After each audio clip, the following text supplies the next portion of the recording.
Praise the Lord and welcome to Power Packed Pastors International Fellowship. I'm very happy to see you all and thank you so much for joining today. Definitely, we are going to have powerful, the spiritual message from Reverend Dr. Rick Catling is going to preach to us. At the same time, our pastor Raju Devula is going to lead us into praise and worship. అయ్యగారులు మరొకసారి మీ అందరు కూడా హృదయపూర్వక వందనాలు. యేసు ప్రభు నామములో శక్తి కలిగిన సేవకుల అంతర్జాతీయ సహవాస కూడికి మిమ్మల్ని అందరినీ ఆహ్వానం పలుకుతున్నాం. ఈ సమయంలో మరి మనం ఈరోజు మరి రెవరెండ్ డాక్టర్ రిక్ క్యాట్లింగ్ గారు మంచి శక్తి కలిగినటువంటి సందేశాన్ని ఇవ్వబోతూ ఉన్నారు.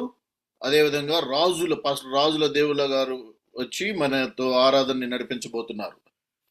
Before we start anything, let's say the power-packed pastor's faith confession.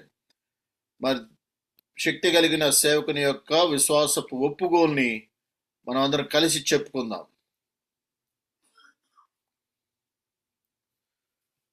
Let's say all together.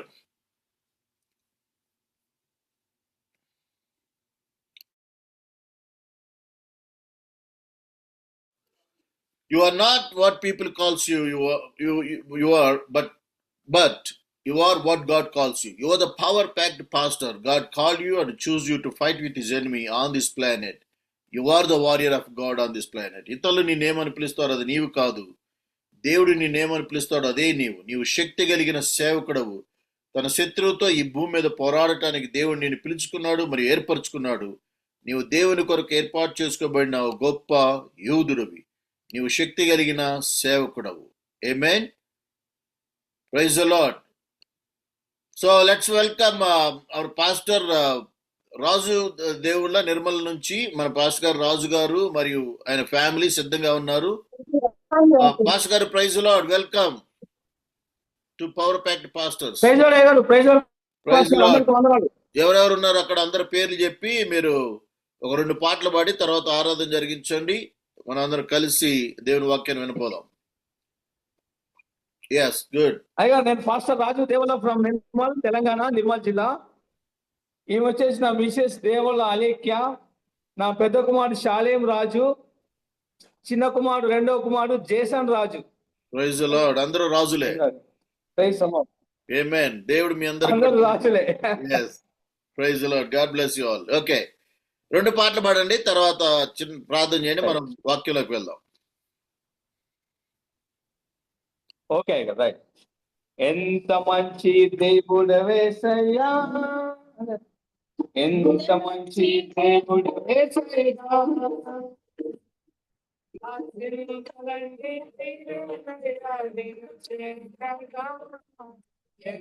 మంచి దేవుడవేసయ్యా,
హల్లెలూయా. Praise the lord. మరొక పాట పాడి దేవుని నామాన్ని మహిమపడదాం.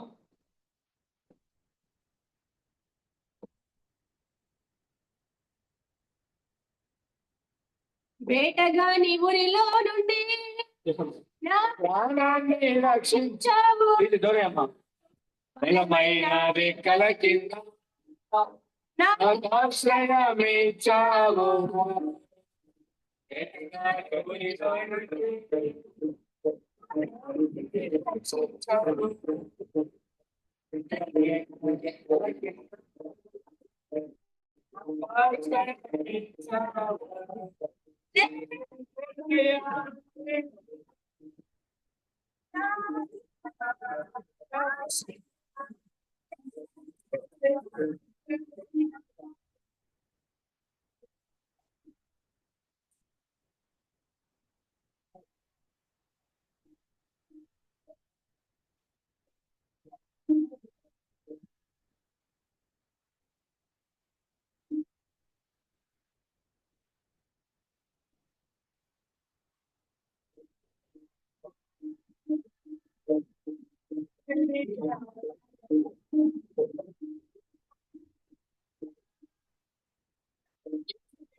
దయగల మా తండ్రి, ప్రేమ స్వరూపి, పరిశుద్ధుడా, మీ ఘనమైన నామానికి స్తోత్రం చెల్లిస్తున్నాం.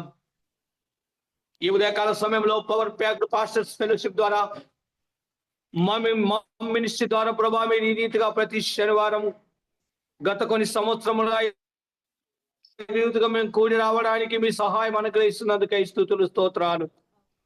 మీ దాసులు ప్రభా నాయకులు నక్కా సోలమనయ్య గారు నిలబెట్టుకొని గత కొన్ని సంవత్సరాలు ఈ రీతిగా ఈ సావాసం నడిపిస్తున్నందుకు మిమ్మల్ని స్తుతిస్తూ, మేమందరము కలిసి దేవుని సేవకులముగా మీ పాదపరిచయం చేసే బిడ్డలముగా ప్రియ తండ్రి మీ పాదముల చెంతకు వస్తున్నాం.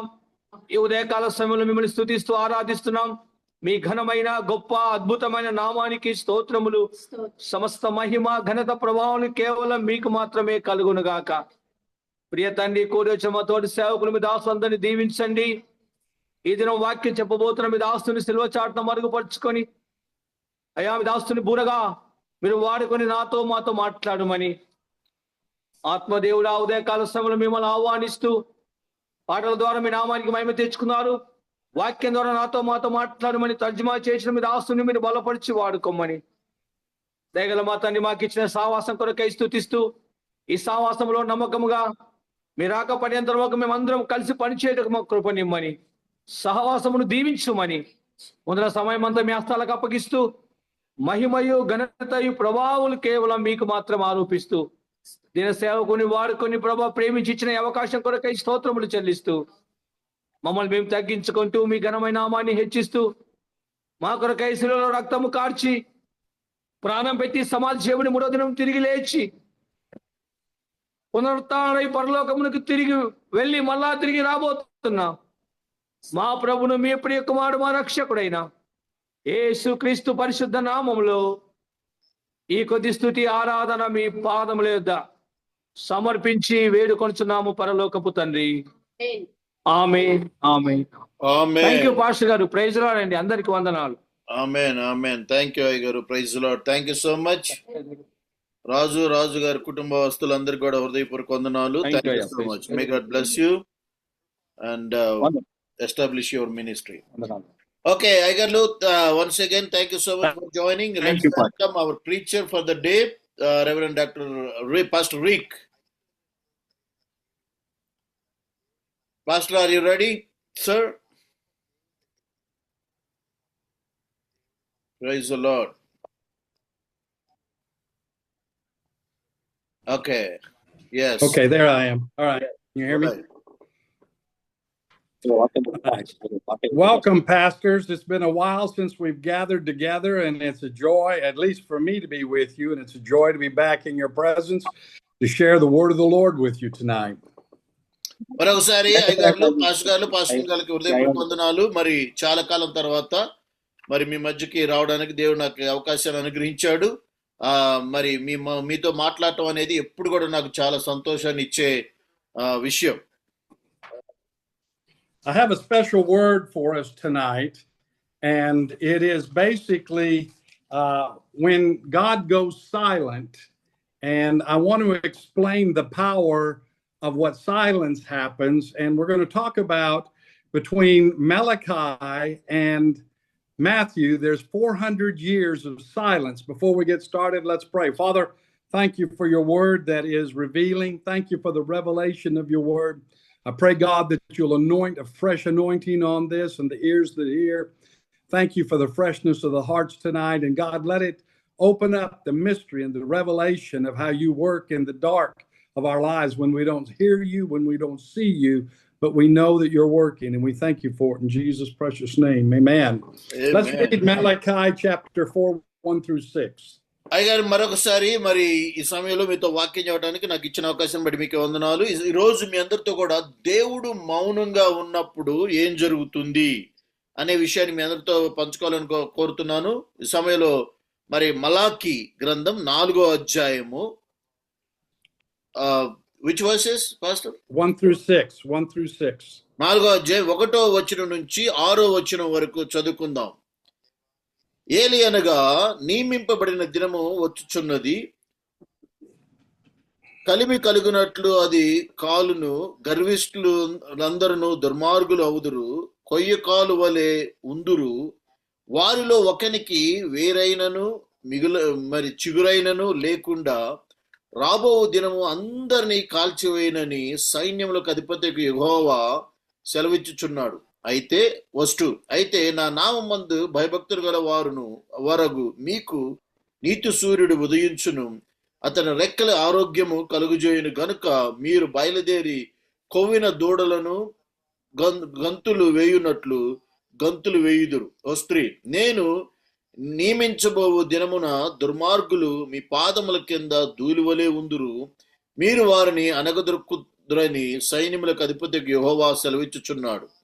వర్స్ 4, యెహోరేబు కొండ మీద ఇశ్రాయేలులందరి కొరకై నేను నా సేవకుడైన మోషేకు ఆజ్ఞాపించిన ధర్మశాస్త్రమును దాని కట్టడలను విధులను జ్ఞాపకం చేసుకొనుడి. వర్స్ 5, యెహోవా నియమించిన భయంకరమైన ఆ మహాదినము రాకమునుపు నేను ప్రవక్తయగు ఏలియాను మీ వద్దకు పంపుదును. వర్స్ 6, నేను వచ్చి దేశమును శపించకుండునట్లు అతడు తల్లిదండ్రుల హృదయములను పిల్లల తట్టును, పిల్లల హృదయమును తల్లిదండ్రుల తట్టును తిప్పును.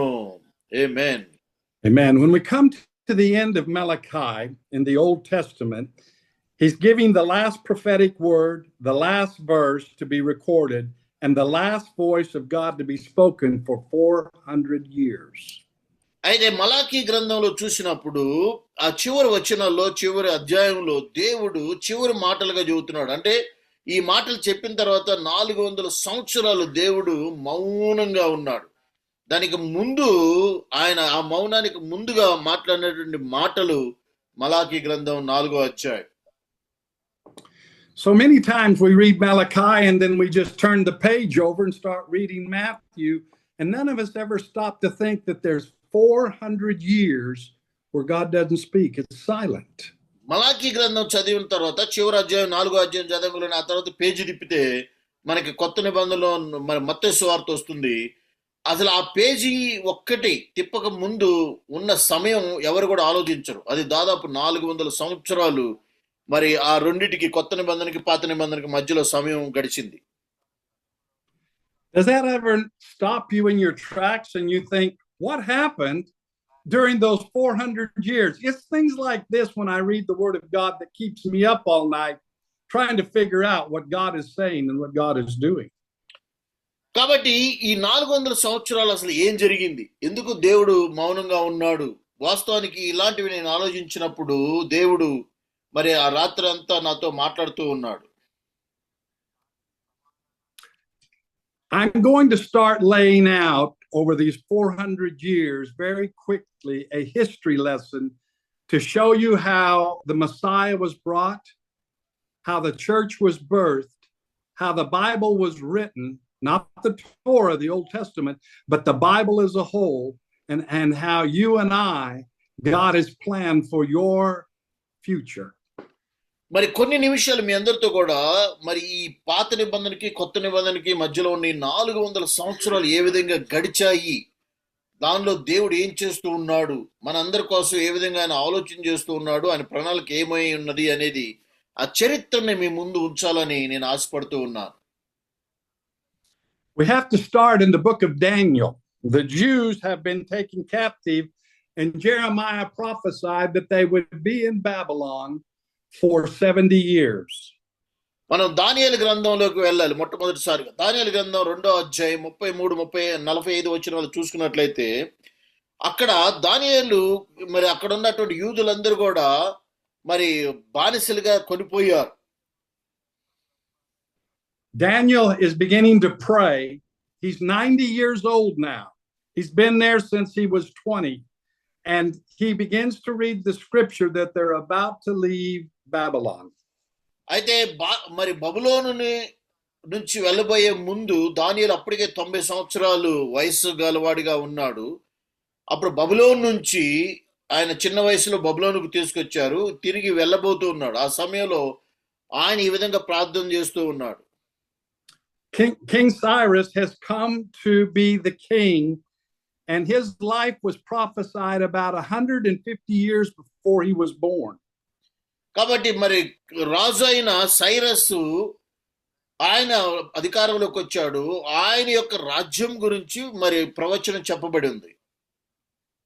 when Nebuchadnezzar had invaded Israel, he took all of the temple cups and plates and things out of the temple and took them back. And Cyrus is touched by the Lord, and he sends Ezra with a bunch of men back to Israel with all of the things that were stolen from the temple.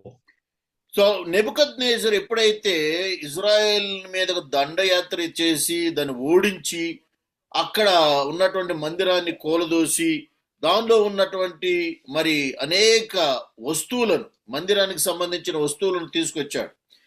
ఆ తర్వాత దాన్ని మాట్లాడుతున్న సమయంలో Cyrus రాజుకి దేవుడు మాట్లాడినప్పుడు మరలా ఆయన ఎజ్రాని పంపించి ఏం జరుగుతుందని తెలుసుకుంటాడు. Ezra goes and he starts to rebuild the second temple, but then is stopped in the middle of that. And Nehemiah now comes and they begin to start rebuilding the temple. ఆ తర్వాత మరి Ezra వెళ్ళి ఆ మందిరాన్ని కడుతున్నప్పుడు అది కొన్ని కారణాలు బట్టి ఆగిపోతుంది. తర్వాత నెహెమియా వెళ్తాడు. నెహెమియా వెళ్ళి ఆగిపోయినటువంటి మందిర నిర్మాణాన్ని మళ్ళా ప్రారంభిస్తాడు. Let's read Daniel chapter 2, 31 through 45. It'll give us the history. మరి దానియేలు గ్రంథం 2వ అధ్యాయము 31, 33, 36 వచనం వరకు చదువుకుందాం. 33 31 through 45. 31. 31వ వచనం నుంచి 2వ అధ్యాయం 31వ వచనం నుంచి 45వ వచనం వరకు చదువుకుందాం.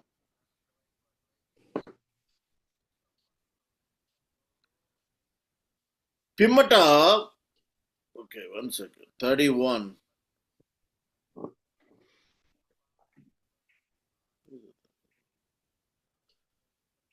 దానియేలు మోకాళ్ళు ఇనుముదములో ఒక మాట. ఓకే 31 నీ కాళ్ళు రెబ్బల చిటికెలు కాలి వాళ్ళు మిశ్రమైన బంగారము తాంబూరమును రాగును కలిగినవి. నీవు చూడగా ఒక రాయి కొండ మీద నుండి చేతుల చేతిగాను వాటి వల్ల విడిగా పడింది. దాని చేత అది ఉక్కు వెంబడి బంగారము రాగులు మత్తులను తీయబడింది. ఏం పెట్టేవరా? సో మరియు చేతి సహాయము లేక తీయబడిన ఒక రాయి ఇనుమును మట్టియు కలిసిన ఆ ప్రతిమ యొక్క పాదముల మీద పడి దాని పాదములను తుత్తునిగా విరగొట్టినట్లు తనకు కనబడెను. అంతటా ఇనుమును మట్టియు ఇత్తడి వెండియు బంగారమును ఏకముగా దంచబడి కళ్ళములోని చెత్తవలే కాగా వాటికి స్థలము ఎచ్చటను దొరకకుండా గాలి వాటిని కొట్టిపోయేను. ప్రతిమను విరుగొట్టిన ఆ రాయి సర్వభూతలమంతా మహాపర్వతమాయెను. Yes. Did you go to 45? తాము కనిన కల ఇదే, దాని భావము రాజుల సముఖమును మేము తెలియజెప్పేదము. రాజా, పరలోకమందున్న దేవుడు రాజ్యమును అధికారమును బలమును ఘనతయు తమరికి అనుగ్రహించి ఉన్నాడు. తమరు రాజులకు రాజై ఉన్నారు. ఆయన మనుషులు నివసించు ప్రతి స్థలముయందును మనుషులనేమి భూజంతువులనేమి ఆకాశ పక్షులనేమి అన్నిటినీ ఆయన తమరి చేతికి అప్పగించి ఉన్నాడు. వారందరి మీద తమరికి ప్రభుత్వం అనుగ్రహించి ఉన్నాడు. తామే ఆ బంగారపు శిరస్సు. తాము చనిపోయిన తరువాత తమరి రాజ్యము కంటే తక్కువైన రాజ్యం ఒకటి లేచును. అటు తర్వాత లోకమంతా ఏలున్నట్టి 3వ రాజ్యం ఒకటి లేచును. అది ఇత్తడి వంటిదగును. పిమ్మట 4వ రాజ్యము ఒకటి లేచును. అది ఇనుము వలె బలముగా ఉండును. ఇనుము సమస్తమైన వాటిని దంచి విరగొట్టినది గదా. ఇనుము పగులుగొట్టినట్లు అది రాజ్యములన్నిటినీ పగులుగొట్టును. 42 పాదముల వంటి వేలును కొంత మట్టుకు కొమ్మరి మట్టిదిగాను కొంత మట్టుకు ఇనుపదిగా ఉండునట్లు తమరి కనబడిన గనక ఆ రాజ్యములో భేదములుండును. అయితే ఇనుము బురదతో కలిసినట్లు కనబడెను గనక ఆ రాజ్యములలో అలాగునుండును. ఆ రాజ్యము ఇనుము వంటి బలమైన గలదై ఉండును. పాదములు వేళ్ళు కొంత మట్టుకు నాకు వినపుగాను కొంత మట్టుకు మట్టిగాను ఉన్నవి. ఆ రాజ్యము ఒక విషయములో బలముగాను ఒక విషయములో మరి నీరసముగాను ఉండును. ఇనుమును బురదయు మిళితమై ఉండుట తమరికి కనబడెను. అటువలనే మనుషులు జాతులు మిళితమై ఉందురు. మట్టితో అతకనట్లు వారు ఒకరితో ఒకరు పొసగుకుండుందురు. 44. ఆ రాజుల కాలములలో పరలోకమందున్న దేవుడు ఒక రాజ్యము స్థాపించును. దానికి ఎన్నటికీ నాశనము కలుగదు. ఆ రాజ్యము దాన్ని పొందిన వారికి గాని మరి ఎవరికి చెందదు. అది ముందు చెప్పిన రాజ్యములన్నిటినీ పగులుగొట్టి నిర్మూలము చేయును గాని అది యుగముల వరకు నిలుచును.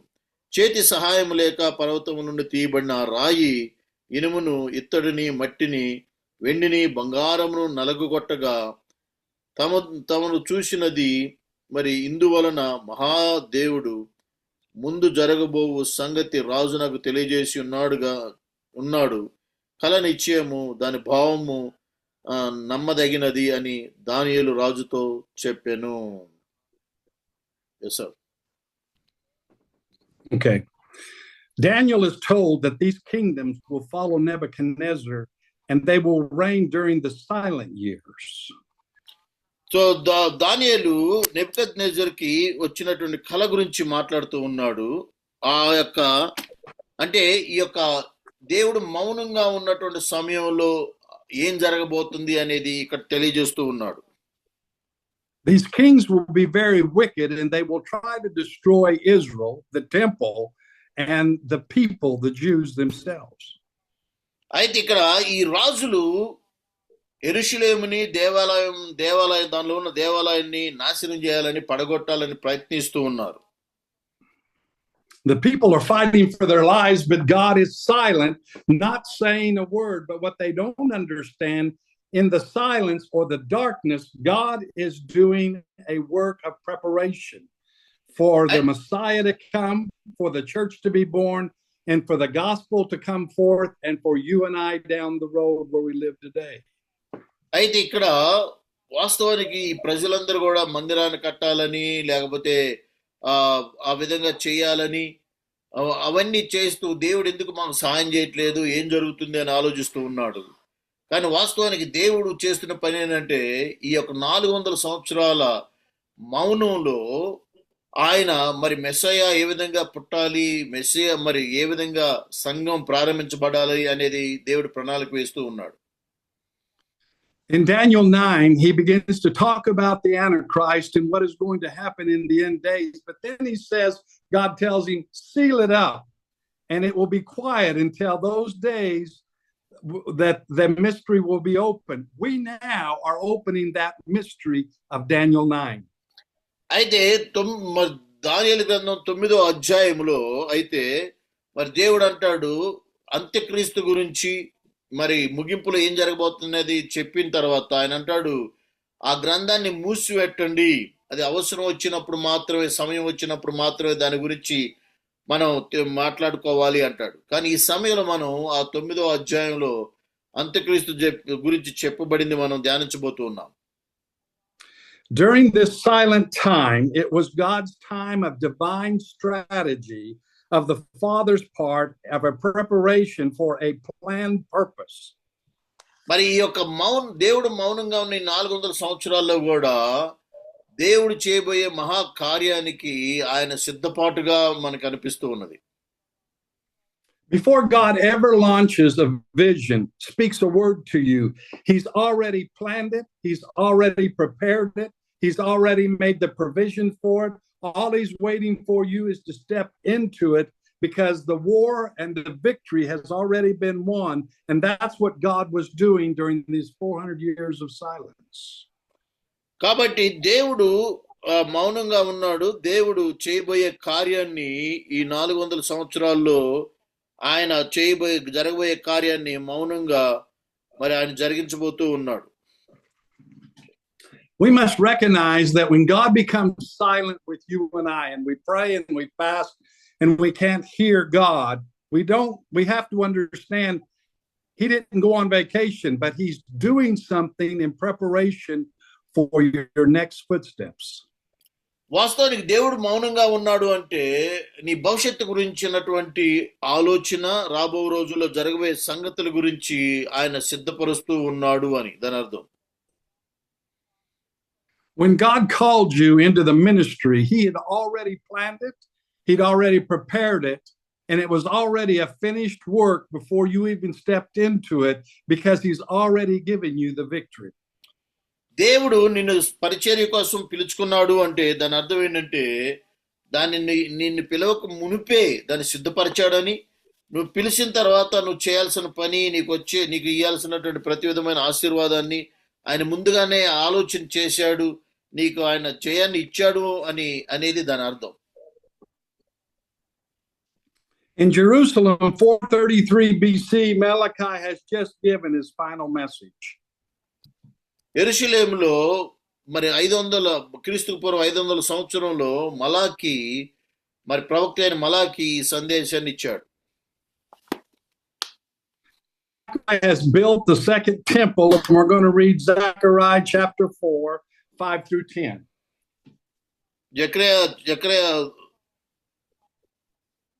జకరియా 4వ అధ్యాయం 5వ వచనం నుంచి 10వ వచనం వరకు చదువుకుందాం.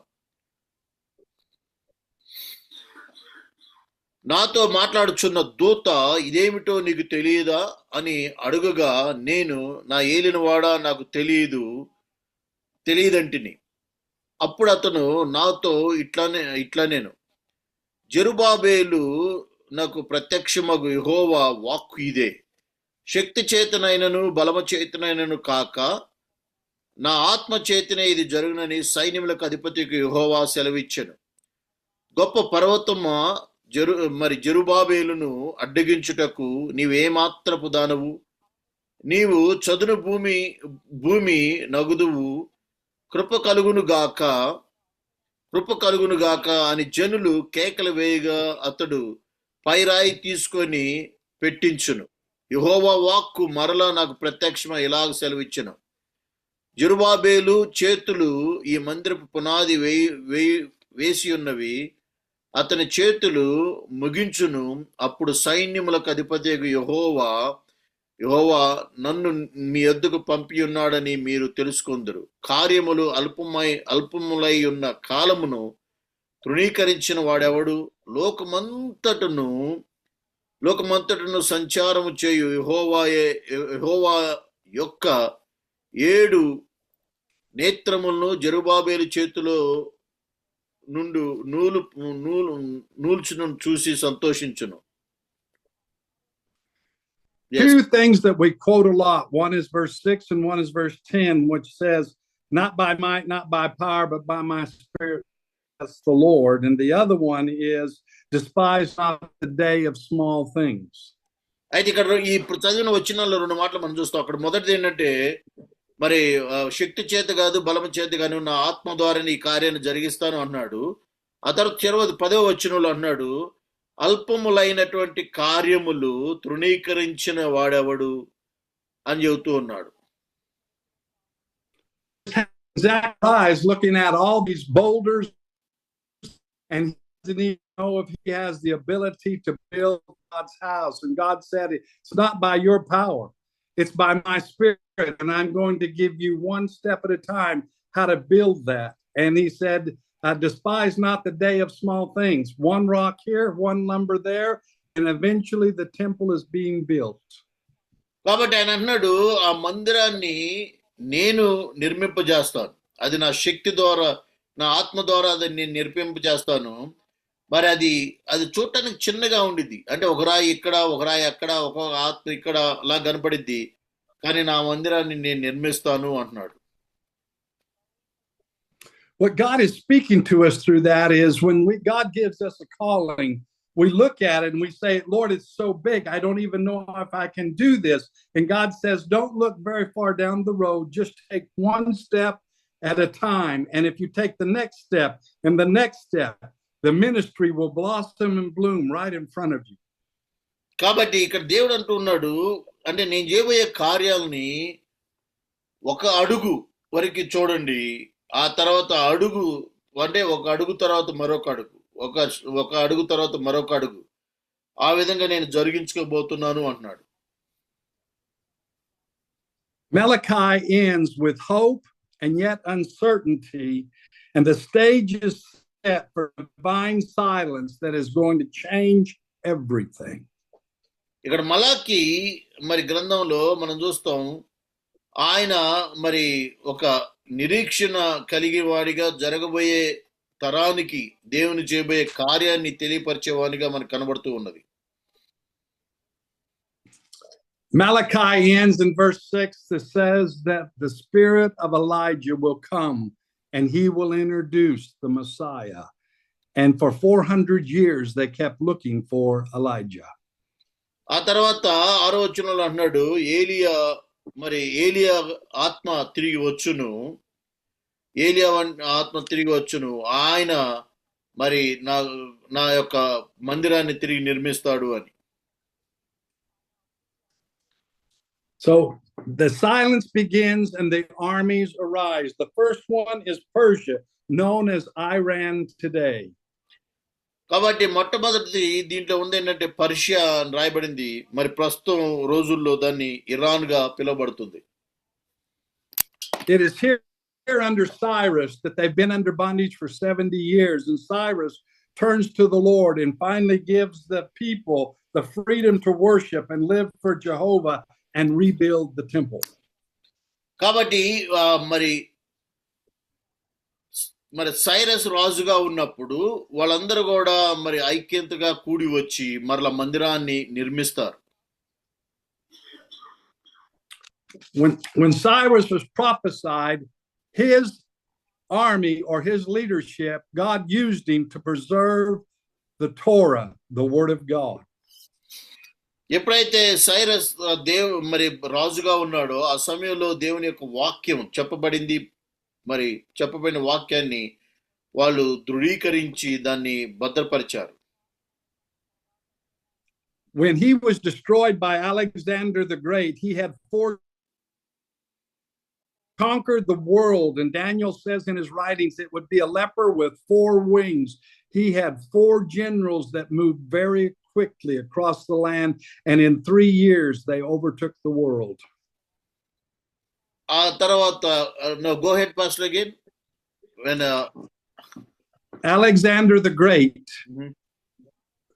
conquered Cyrus, Persia, and in 3 years they had Daniel said there was a leper with 4 wings, a leopard with 4 wings, and Alexander the Great had 4 great generals, and in 3 years they conquered the known world.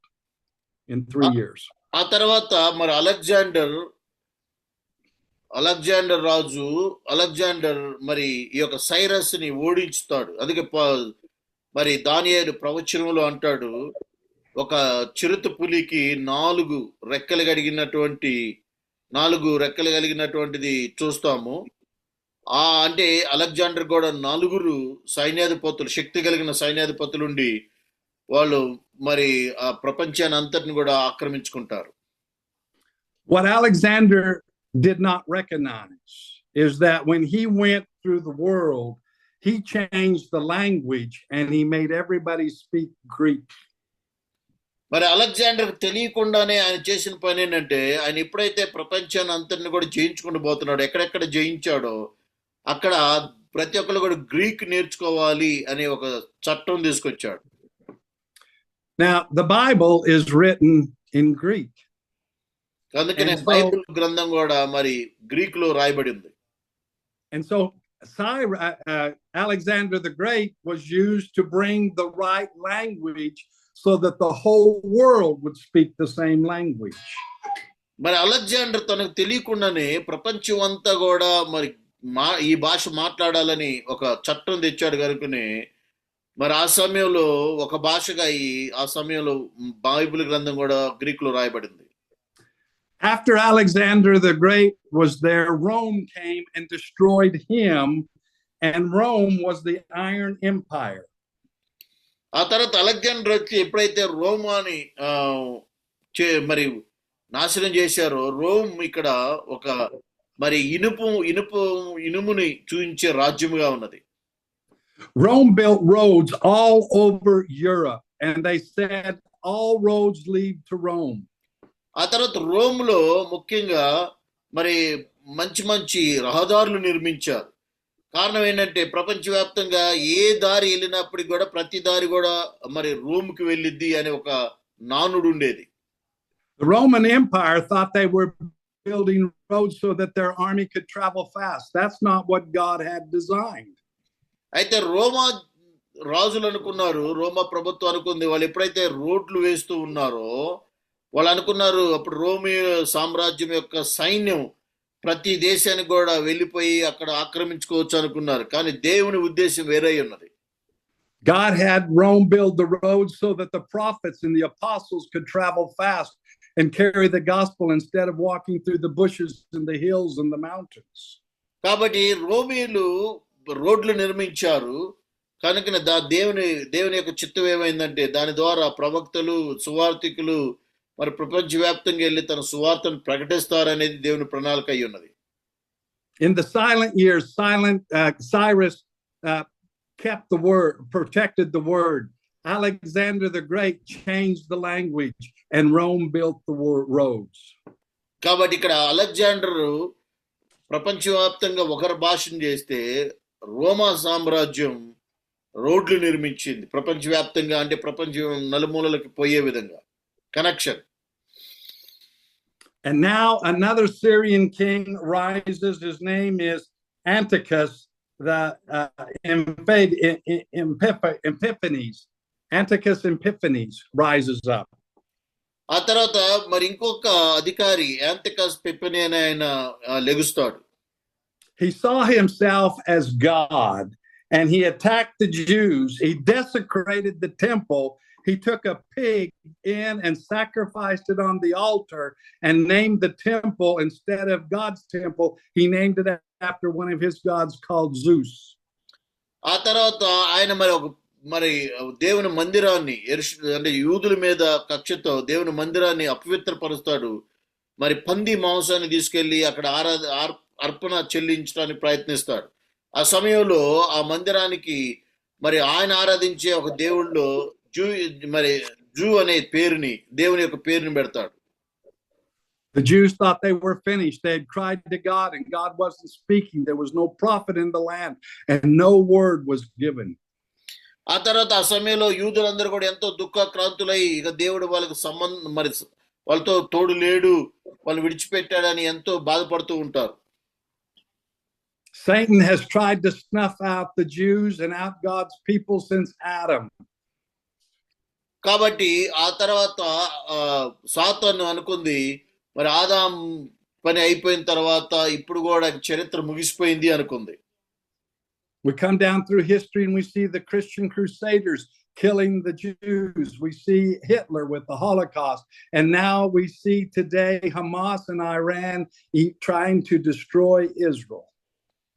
ఆ తర్వాత మరి ఆ సమయంలో యూదుల్ని అంటే హతం చేయడం కోసం అనేక మంది హిట్లర్ లాంటి వాళ్ళు ఆ తర్వాత ఇంకొక మరి అటువంటి వారు లేచి ఈ రోజుల్లో చూసుకున్నట్టు ప్రస్తుత కాలంలో హామాస్ అనే సంస్థ వాళ్ళు వీళ్ళందరూ కూడా వాళ్ళని లేకుండా చేయడానికి అనేక ప్రయత్నాలు చేస్తూ ఉన్నారు.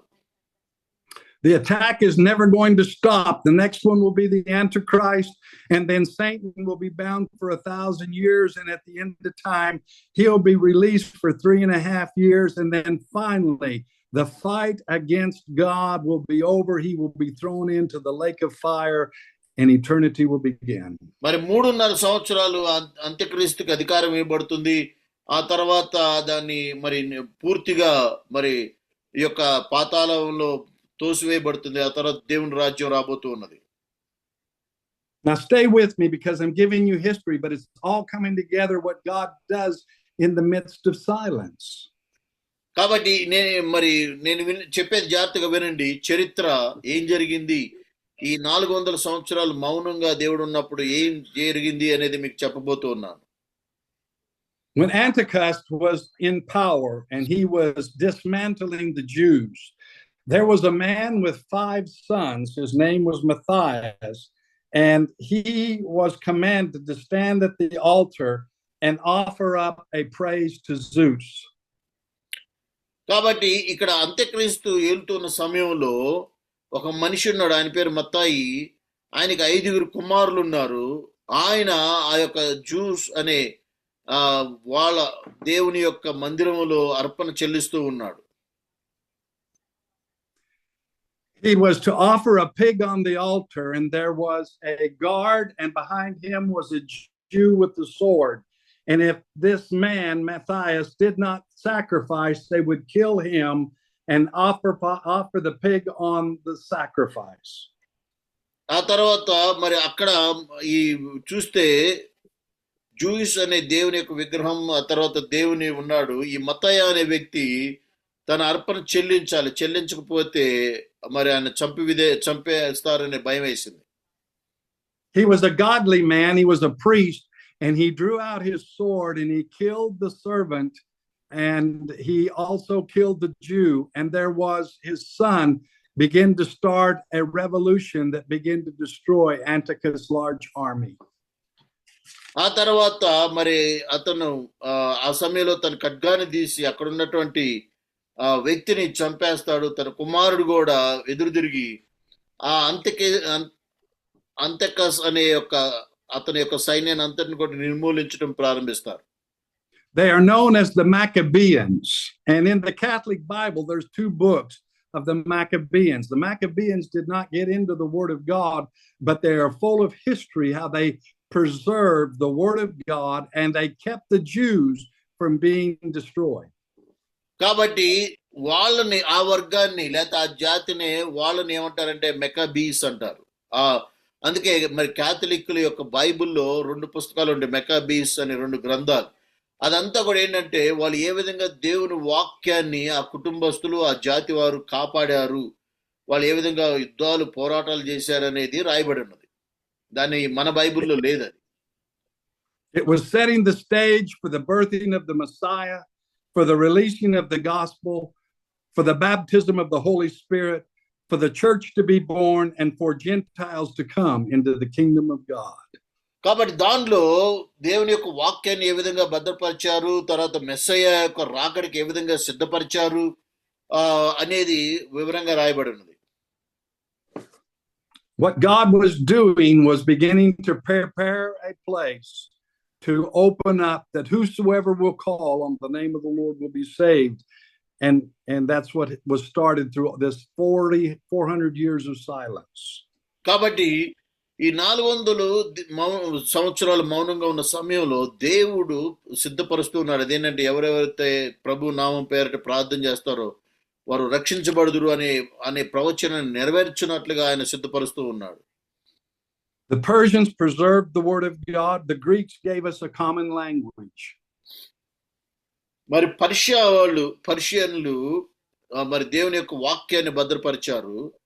ఆ తర్వాత రోమీలు మార్గాలు అంటే రహదారులు వేశారు ప్రపంచ నలుమూలకు ప్రయాణం చేసే విధంగా. And the Romans built the roads for the gospel to travel, to be spread. ఆ తర్వాత రోమీలు ఆ సువార్త ప్రపంచవ్యాప్తంగా వెళ్ళే విధంగా ఒక దేశం నుంచి మరొక దేశానికి కనెక్షన్ అంటే రోడ్లు మార్గాలు ఏర్పాటు చేశారు. Now let me tell you why I shared all that with you. I'm going to bring it together for you right now. మరి ఎందుకు ఇవన్నీ కూడా మీకు చెబుతున్నాను అనేది నేను ఒక వచనంలో మీకు చెప్పబోతున్నాను. The first thing that happened, it challenged every Jew, because the Jews only, the Torah was only written in Hebrew. They controlled the prophets, the prophetic word, they controlled the mysteries, they controlled the gospel, and the rest of the world was outside of the truth of God. కారణం ఏంటంటే మరి ఆ సమయంలో యూదులు దేవుని యొక్క వాక్యాన్ని ఒక మిస్టరీ లాగా బయటికి ఎవరికి వినబడకుండా కనబడకుండా దాచిపెట్టారు. But when Alexander came in and changed it to Greek, it opened up so that the Torah now was being brought into what we know as the Bible that was born when they begin to rewrite the Word of God. ఎప్పుడైతే Alexander ప్రపంచవ్యాప్తంగా ఒక భాష Greek చదవాలి అని తెచ్చాడో అప్పుడు ఈ తోరా అనే మన చేతిలో ఉన్నటువంటి బైబిల్ గ్రంథం ముద్రించబడింది, బైబిల్ గ్రంథం బయటకు వచ్చింది, అంటే ప్రజలందరూ చదువుకోవడానికి. Antiochus banned all the Jews from having no Torah, no sacrifice, no worship, no Sabbath, no circumcision. మరి అంతికస్ అనే అతను ఆ సమయంలో ఎవరు కూడా తోరాను చదవద్దు, మరి ఇటువంటి అర్పణలు చెల్లించొద్దు, ఎటువంటి ప్రార్థన చేయొద్దు అని అన్నిటిని బ్యాన్ చేశాడు. The Jewish mamas would circumcise their babies in secret, and if they were found out, they were put to death, and so was the baby. కానీ ఒకవేళ మరి యూదుల యొక్క తల్లులు, యూదా మతంలో ఉన్న యొక్క జాతిలో ఉన్న తల్లులు ఎవరైనా వాళ్ళ బిడ్డలకి మరి యొక్క సున్నతి చేసినప్పుడు వాళ్ళు తెలుసుకున్నట్లయితే ఆ సమయంలో శిక్షించేవాళ్ళు. Matthias arose and conquered Antiochus' army and restored the temple and the Torah and worship. And the Pharisees and the Sadducees were born out of that time in that era. కాబట్టి ఈ మతీయ అనే ఆయన లేచి ఈ యొక్క అంతికస్ అనే యొక్క సైన్యాన్ని జయించి మరలా మందిరాన్ని, ఆ తర్వాత వాక్యాన్ని, ఆ ఆరాధనని మళ్ళీ ప్రారంభించారు. When Alexander the Great came, he took 72 Jewish scholars and placed them in separate rooms, and he told them to write the Torah in Greek. కాబట్టి మరి ఎప్పుడై మరి 72 మంది యూదులు వచ్చి ఈ యొక్క తోరాని గ్రీకులో రాయటం ప్రారంభించాడు. When he read all of the 72, they were all exactly the same. And then what we know as the Bible today was born. కాబట్టి ఆ సమయంలో వాళ్ళు రాసిందంతా కూడా ఒకే అర్థాన్ని ఇస్తుంది, కాబట్టి ఆ విధంగా Bible ముద్రించబడింది. And so God was, while the world saw silence, God was at hand working in the shadows of darkness. వాస్తవానికి మరి ఆ సమయంలో మౌనంగా ఉన్నప్పటికి కూడా, నిశ్శబ్ద సమయంలో దేవుడు తన కార్యాన్ని, తన చిత్తాన్ని జరిగిస్తూ ఉన్నాడు. He was preparing the road for the Messiah to come and to die on the cross. He was preparing the road for the release of the Holy Spirit. He was preparing the road so that all people would understand the gospel, the revelations and the mysteries, and all that God said to the old prophets of old. కాబట్టి దేవుడు మెస్సయ్య వచ్చి ఆయన ప్రజలందరి కోసం మరణించాలనే కార్యాన్ని సిద్ధపరుస్తూ ఉన్నాడు. తన పరిశుద్ధాత్మ ఈ లోకంలోకి వచ్చి మనుషులందరినీ సత్యంలో, సర్వసత్యంలోకి నడిపించాలని ప్రిపేర్ చేస్తూ ఉన్నాడు. సువార్త సంఘం ప్రారంభించబడి సువార్త ప్రపంచవ్యాప్తంగా వెళ్ళాలని వీటన్నిటిని కూడా దేవుడు ప్రణాళిక వేస్తూ ఉన్నాడు. When it looked like evil men were rising up, God was using them in order to prepare the footsteps for the church to step into, for you and I to step into, to understand this glorious word and unfold the mysteries of God. వాస్తవానికి చెడ్డ అధికారులు పరిపాలిస్తున్న సమయంలో, దేశంలో చెడు జరుగుతున్న సమయంలో దేవుడు కోరుకునేది ఏంటంటే నీవు నేను దేవుని బిడ్డలుగా, దేవుని ఆత్మ కలిగిన వారిగా మరి ముందు అడుగు వేసి దేవుని కోసం రోషం కలిగి ఆయన కోసం నిలబడాలి అని దేవుడు కోరుకుంటూ ఉన్నాడు. How many of you and I have gone through great times of silence, and we know God has something for us, and we pray and we fast and we hear nothing. We read the word, it doesn't speak to us, and we're just sitting there because God is working something for us. మరి ఎంతమంది మీలో ఇటువంటి అనుభవాన్ని కలిగి ఉన్నారు? మీరు ఎప్పుడైతే ఒక విషయమై దేవుని దగ్గర ప్రార్థించినప్పుడు, ఎదురు చూస్తూ ఉన్నప్పుడు, అడుగుతూ ఉన్నప్పుడు, మీకు ఎటువంటి సమాధానం దొరకకుండా మౌనంగా ఉన్నప్పుడు, మౌనంగా ఉన్నాడు అంటే దాని అర్థం ఏంటంటే మీ గురించి, మీ భవిష్యత్తు గురించి దేవుడు ఏదో ప్రణాళిక రచిస్తూ ఉన్నాడు అని. When God is silent, what he is planning is your next footsteps. He's already walked it all the way out.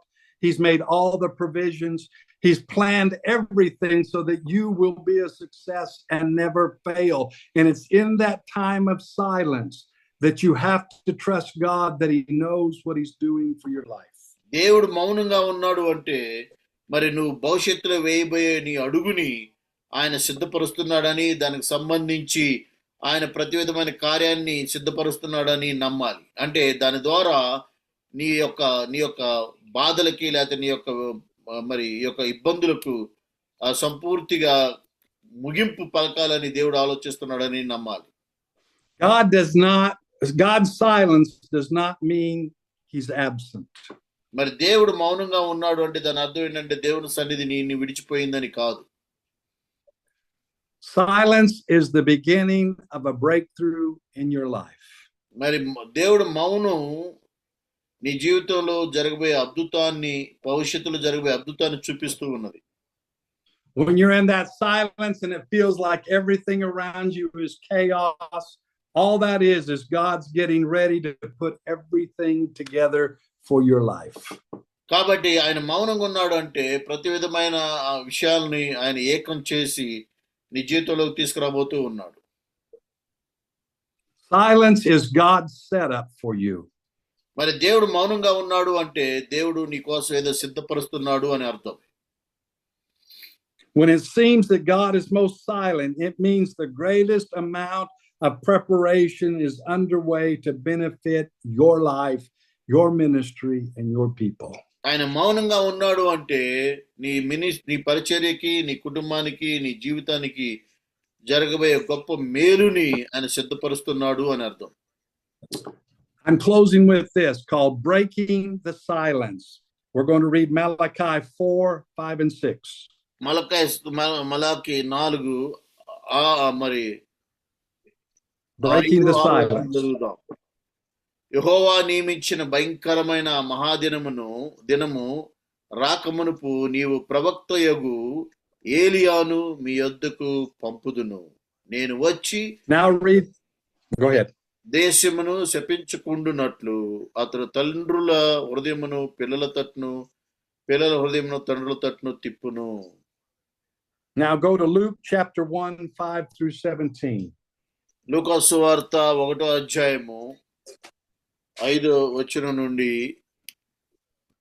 చదువుకుందాం. యోదయ దేశపు రాజు అయిన హేరోదు దినములలో అబియా తరగతిలో నున్న జకర్యా అను ఒక యాజకుడుండెను. అతని భార్య అహరోను కుమార్తెలలో ఒకటి, ఆమె పేరు ఎలిజబెత్. వీరిద్దరూ ప్రభు యొక్క సకలమైన ఆజ్ఞల చొప్పున, న్యాయ విధుల చొప్పునను నిరాధారులుగా నడుచుకొనుచు దేవుని దృష్టికి నీతిమంతులయ్యుండ్రి. ఎలిజబెత్ గొడ్రాలైనందున వారికి పిల్లలు లేకపోయారు. మరి వారిద్దరును బహుకాలం గడిచిన వారై ఉండగా జకర్యా తన తరగతి చొప్పున దేవుని ఎదుట యాజక ధర్మం జరిగించుచుండగా యాజక మర్యాద చొప్పున ప్రభు ఆలయంలోకి వెళ్లి ధూపం వేయుటకు అతని వంతు వచ్చాను. Verse 9 up to 9. Up to 17. సమయమందు ప్రజల సమూహమంతయు బయట ప్రార్థన చేయుచుండగా ప్రభుదూత ధూప వేదికగా కుడివైపున నిలుచుండి అతను కనబడగా జకర్యా చూసి తొందరపడి భయపడి వాడాయను. అప్పుడు దూత అతనితో, జకర్యా భయపడకము, నీ ప్రార్థన వినబడినది, నీ భార్య అయిన ఎలిజబెత్ నీకు కుమారుని కనును, అతనికి యోహాను అని పేరు పెట్టుదురు. Through 17. అతడు ప్రభువు దృష్టికి గొప్పవాడై ద్రాక్షారసమైనను మద్యమైనను తాగక తన తల్లి గర్భమున పుట్టినది మొదలుకొని ప్రభువా పరిశుద్ధాత్మతో నిండిన వాడై ఇజ్రాయేలులో అనేకులను ప్రభువైన వారి దేవుని వైపున తిప్పును, ప్రభువైన వారి దేవుని వైపుకి తిప్పును. మరియు అతడు తండ్రుల హృదయములను పిల్లల తట్టునకును, అవిధేయులను నీతిమంతుల జ్ఞానమును ననుసరించుటకును త్రిప్పి ప్రభు కొరకు ఆయత్తపడి ఉన్న ప్రజలను సిద్ధపరచుటకై ఏలియా యొక్క ఆత్మయు శక్తియు గలవాడై ఆయనకు ముందుగా వెళ్ళును గనుక నీకు సంతోషమును మహానందమును కలుగును. అతడు పుట్టినందున అనేకులు సంతోషించెదరు అనేను. For 400 years, the last verse was that Elijah would come. And for 400 years, God was setting it up. So it would give preparation for John the Baptist to be born, who would carry the spirit of Elijah to introduce the Messiah. కాబట్టి 400 సంవత్సరాల దేవుడు మౌనంగా ఉన్న సమయంలో ఈ యొక్క baptism ఇచ్చి యోహాను యొక్క పుట్టుక గురించి పుట్టాలని ఆయన తండ్రుల హృదయాన్ని పిల్లల తట్టును, పిల్లల తట్టు హృదయాన్ని పిల్లల హృదయాన్ని తండ్రుల తట్టును తిప్పువాడై ఉండాలని దేవుని చిత్తమై ఉన్నది. Months later, there is a young girl, and the Holy Spirit comes upon her and says that you are going to carry the seed of the Son of God. Her name was Mary. She goes to Elizabeth, and John the Baptist and Jesus are cousins. And Jesus is born, the Messiah of the world. And through those 400 years of silence, God was preparing the ground for Messiah to come. ఆ తర్వాత కొన్ని నెలల తర్వాత మరి ఒక యవ్వనస్తురాలైన బాలికకి పరిశుద్ధాత్మ కనబడి నీకు పరిశుద్ధాత్మ మూలంగా దేవుడు మరి జన్మిస్తాడు అని చెప్పారు. ఆమె పేరే మరియా. మరియా మరలా దేవుని మరి ఎలిజబెత్ కి కలుసుకోవడం జరుగుతుంది. I know I have given you a lot of history, but I want to show you that when it gets silent, God is at work planning the tomorrows of our lives. కాబట్టి నేను మీకు చాలా చరిత్రను చెప్పాను. మీ అందరికీ అర్థమైందో లేదో తెలియదు కానీ ఏదేమైనా దేవుడు మౌనంగా ఉన్నాడు నీ జీవితంలో అంటే దాని అర్థం ఏంటంటే రేపటి దినాన్ని, నీకు సంబంధించిన రేపటి దినాన్ని ఆయన సిద్ధపరుస్తున్నాడు అని నువ్వు నమ్మాలి. I have a question. How many of you right now are going through a time of silence? మరి ఇప్పుడు ఈ సమయంలో మిమ్మల్ని అందరూ ఒక ప్రశ్న అడుగుతున్నాను. మీలో ఎంతమంది దేవుడు నిజంగా మీ జీవితాల్లో మౌనంగా ఉన్నాడు అని భావిస్తున్నారు? You're praying, you're fasting, you're reading, but you cannot hear the Spirit and the life of God. మీరు ప్రార్థిస్తున్నారు, ఉపవాసం చేస్తున్నారు, కష్టపడుతున్నారు కానీ దేవుని యొక్క మాటను స్వరాన్ని వినలేకపోతున్నారు. As God planned for the preparation of the Messiah, the Holy Spirit, and the church, in your silent time, God is preparing your next pathway of ministry. దేవుడు బైబిల్లో చెప్పిన 400 సంవత్సరాల యొక్క మౌనంగా ఉన్న సమయంలో మరి మెస్సయ్య యొక్క రాకడ గురించి ప్రపంచాన్ని అంతటిని కూడా సిద్ధపరిచాడు. అదేవిధంగా నీ జీవితంలో కూడా ఇప్పుడు మౌనంగా ఉన్నాడని నువ్వు భావించినట్లయితే మరి నీ భవిష్యత్తు ప్రణాళికని దేవుడు సిద్ధపరుస్తున్నాడని, నువ్వు వేయబోయే ప్రతి అడుగుని ఆయన ముందుగానే మరి ప్రణాళిక వేస్తున్నాడని నువ్వు నమ్మాలి. Don't quit walking. Keep your eyes on the Lord. Stay fast to the word and walk through that quiet time, and God will open up the door and it will be worth it. Don't complain. Just praise God and know that it's going to be all right. కాబట్టి నువ్వు మరలా నీ విశ్వాసాలు వెనక పడిపోకుండా దేవుని మీద సనగక గొనగక విశ్వాసంతో దేవుని వైపు చూసి ముందుకు నడు. దేవుడు నిన్ను ఆశీర్వదిస్తాడు. This is the blueprint for the development of your life, your future, and your story to be told. కాబట్టి ఇప్పుడు నేను చెప్పిన ఈ మాటలు, ఈ సందేశం కూడా నీ భవిష్యత్తు బాగుంటుంది అని చెప్పేటువంటి ఒక మరి ఒక బ్లూ ప్రింట్ లాంటిది. Father, in the name of Jesus, I thank you for my pastors around the world. తండ్రి మరొకసారి నాయన ఇక్కడున్న ఈ బిడ్డలందరిని బట్టి మీకే స్తోత్రాలు. ప్రతి ఒక్కరి పేరు పేరు మీరు ఆశీర్వదించమని మేము అడుగుతున్నాం. As we go through these silent times, I want to encourage them that you're at work developing their next purpose and their next plans. తండ్రి మీరు మరి ఇక్కడ ఉన్నటువంటి సేవకుల యొక్క జీవితాల్లో వారి సేవలో ఒకవేళ మీరు మౌనంగా ఉన్నాడు అని ఎవరైనా భావిస్తుంటే అంటే మీ సన్నిధిని మీ స్వరాన్ని వినలేని దశలో ఉన్నట్లయితే వారు అపార్థం చేసుకోకూడదు కానీ మీరు వారి యొక్క భవిష్యత్తును ప్రణాళిక వేస్తున్నారని వాళ్ళు విశ్వసించినట్లుగా సహాయం దయచేయండి. Lord, when they step into their new step, it will already been planned, prepared, and provided for. తండ్రి ఎప్పుడైతే వారి భవిష్యత్తుకు సంబంధించినటువంటి ప్రతి విధమైన అవసరాన్ని తీర్చే దేవుడై ఉన్నాడు, వారి యొక్క అడుగుల్ని మీరు స్థిరపరిచే దేవుడై ఉన్నాడు, ప్రతి ప్రణాళికని నెరవేర్చే దేవుడై ఉన్నారు. Father, I pray a blessing on my brothers and sisters that you will undergird them, strengthen them, and give them courage to run the race in Jesus' name. తండ్రి మరి మా సహోదరుమణులను మీరు ఆశీర్వదించండి. వారి విశ్వాస పరుగుని నమ్మకంగా తుదముట్టించడానికి కృప దయచేయండి. మీ సన్నిధి వారితో ఉంచమని యేసు నామమున అడుగుచున్నాము తండ్రి. ఆమేన్. Amen. Thank you so much, Pastor. Thank you so much for the powerful explanation. It's really great. Thank you so much. So let's have a ముగింపు ప్రార్థన చేసుకుందాం, క్లోజింగ్ ప్రేయర్. పాస్టర్ రాజు గారు నిర్మల్ నుంచి పాస్టర్ రాజు గారు ఆరాధన చేసిన పాస్టర్ దేవుడు అయ్యా ప్రార్థన చేయండి, ముగింపు ప్రార్థన ఆశీర్వాదం ఇవ్వండి. అయ్యా. పరిశుద్ధుడా, ప్రేమగల తండ్రి, దయగల మా ప్రభు, మీ ఘనమైన ఉన్నతమైన శ్రేష్టమైన నామానికి కృతజ్ఞతాస్తుతులు స్తోత్రాలు చెల్లిస్తూ మీ ప్రియ కుమారుడు మా రక్షకుడు యేసు క్రీస్తు పరిశుద్ధ నామములో మీ పరిశుద్ధమైన పాదముల చెంతకు వస్తున్నాం. Yes. మీ దాసులు నిలబెట్టుకుని ఇంతో మాతో మాట్లాడిన మీ వాక్య భాగములు, మీ లేఖన భాగములను బట్టి మిమ్మల్ని స్తుతిస్తున్నాం. నిజమే ప్రభా, మరి పాత నిబంధన కొత్త నిబంధనలకు మధ్యలో 400 సంవత్సరములు మీరు మౌనంగా ఉన్నారంటే అది మా కొరకే. మీరు మా కొరకు ప్రణాళిక సిద్ధపరిచి, రక్షణ ప్రణాళికను సిద్ధపరిచి మీ ప్రియకుమారు మా రక్షకుడు యేసు ప్రభును మా కొరకు పంపుట ద్వారా మానవాళికి ప్రభు మాకు ఇచ్చిన గొప్ప రక్షణ కొరకై స్తుతిస్తున్నాం. తను ఎందరు అంగీకరించిరో వారందరికీ, అనగా దేవునామ విశ్వాసం ఉంచి వారికి దేవుని పిల్లలకు అధికారం ఇచ్చిన దేవుడవయ్యా, మీకు స్తోత్రాలు. మీ రక్షణ గొప్పది.